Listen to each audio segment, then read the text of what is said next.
Qui ignore que porter des coups de pied avec des grosses godasses dans la tête peut fracasser le crâne? Est-ce que vous êtes surpris par cette brutalisation de la vie politique, cette nouvelle brutalisation? On va vers la guerre civile. La France insoumise rêve d'une manière très léniniste, très trotskiste, d'une prise du pouvoir par la violence, par le chaos, par la force.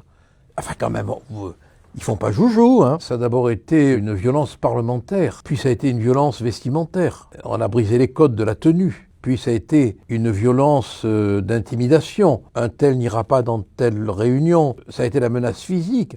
Et puis maintenant, c'est le passage de la menace à l'acte. L'acte qui tue. Dans quelle France va-t-on vivre, Gilbert Collard, dans les 20, 30, 40 prochaines années? Une France encore plus fracturée? Quand le fait d'aimer l'identité française fait de vous un identitaire, terme qui devient péjoratif. On l'a bien vu à propos de Quentin, on a voulu le salir en disant qu'il était identitaire. Quand le fait d'aimer son pays, d'aimer son histoire, de défendre son drapeau, d'aimer ses traditions, de respecter son père et sa mère, on est taxé par des fascistes, de fachos, alors que ça me paraît tellement normal, quoi. Le fait qu'il soit chrétien ou catholique, ça a pu jouer dans le traitement médiatique? Ah ben attendez, mais on le voit.